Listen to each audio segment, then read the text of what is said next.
Hola, soc la Gemma Lienas i avui us porto aquesta novel·la de la Teresa Solana que es diu L'Hora Zen, que està publicada per Edicions 62. L'Hora Zen és una novel·la de detectius molt poc a l'ús, perquè els dos protagonistes, els dos detectius, que ja és curiós que en siguin dos, però a més són dos personatges molt poc típics d'una novel·la de detectius. Són dos germans, tot i que ningú sap que són germans, l'Eduard i el Borja, i l'Eduard té una vida molt normal, per entendre'ns. Té tres criatures, dues nenes bessones i un nen, als quals, sobretot el nen, que és més petit, ha de recollir a l'escola, ha de netejar la casa, té una dona que té dificultats econòmiques perquè està visquent la crisi en primera persona, tots l'estan visquent, de fet. Viu amb la sogra, de vegades ha de netejar el pis, de vegades s'ha d'ocupar d'anar a comprar, és a dir, que té una vida com la que té la majoria de gent, molt poc de detectiu. El germà, en canvi, és molt més glamurós, però només aparentment glamurós, perquè en realitat no té ni un duro.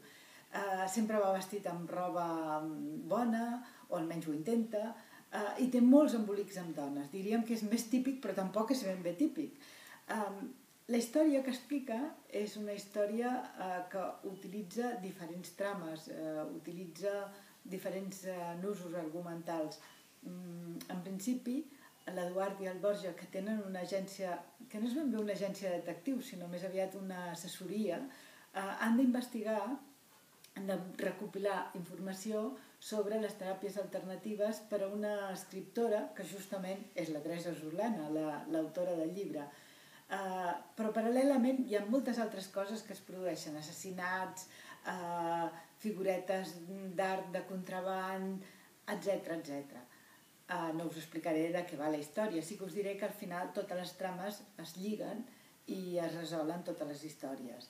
És una novel·la de detectius molt recomanable, primera perquè és molt poc típica, segona perquè és molt divertida i tercera perquè no és només una novel·la de detectius, sinó que també és una novel·la de costums. Allà hi veureu reflectida la vida de la nostra ciutat, de Barcelona.